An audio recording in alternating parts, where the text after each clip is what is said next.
السلام علیکم۔ میں ڈسکس کرنا چاہتا ہوں کہ گراس پرافٹ، گراس لاس اور نیٹ پرافٹ کیا ہے۔ گراس پرافٹ کیا ہے؟ اگزامپل سے میں ایکسپلین کرنے کی کوشش کرتا ہوں۔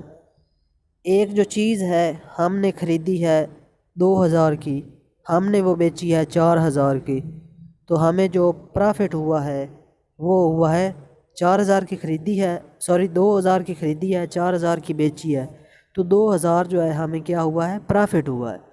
تو یہ کہلاتا ہے گراس پرافٹ۔ 2000 جو ہمیں حاصل ہوا ہے وہ ہے گراس پرافٹ۔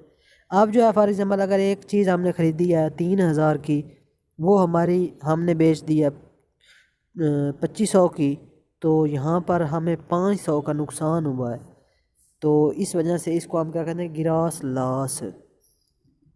اور تیسرا ہے نیٹ پرافٹ۔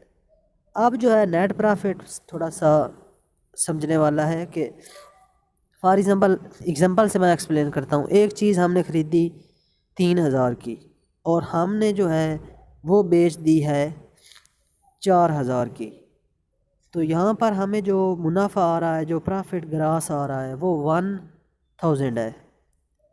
لیکن نیٹ پرافٹ کیا ہے؟ نیٹ پرافٹ یہ ہے کہ اگر فار ایگزامپل جو ہے وہ چیز مثلا جو ہے ہم نے موبائل لیا 3000 کا، 4000 کا بیچ دیا، تو ہمیں گراس جو پرافٹ حاصل ہوا ہے وہ تو 1000 ہے، لیکن جو نیٹ پرافٹ ہے وہ 1000 سے کم ہوگا۔ وہ کس طرح؟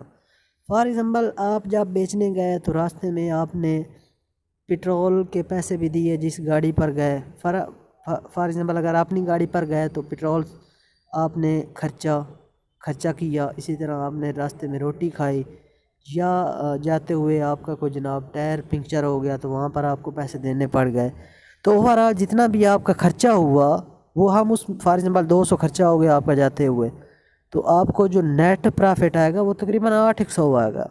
تو اس لیے یہ کیا کہلاتا ہے؟ یہ نیٹ پرافٹ ہوتا ہے، یعنی کہ جتنی بھی چیز جو ریونیو ہوتا ہے، ریونیو وہ ہوتی ہے کہ جتنی چیز جو ہے نا ہماری قیمت جو فروخت ہوتی ہے اس کو ہم ریونیو کہتے ہیں، تو ریونیو میں کچھ اضافی بھی تو ہمارے چیزیں شامل ہو جاتی ہیں نا۔ 2000 کی چیز بیچی ہے تو خریدی 1000 کی تھی، تو اس میں 1000 جو ہے ہمیں بچت نہیں ہوتی بلکہ ہمیں کم بچت ہوتی ہے، کیونکہ کچھ جو ہے ہمارے اور بھی ساتھ جو ہے نا وہ پیسے لگ جاتے ہیں۔ تو اس لیے جو نیٹ پرافٹ ہے وہ اس میں ہم جتنے بھی اخراجات ہیں وہ ریونیو میں سے نکال دیتے ہیں جب، تو جو باقی بچتا ہے وہ ہمارے پاس نیٹ پرافٹ ہوتا ہے۔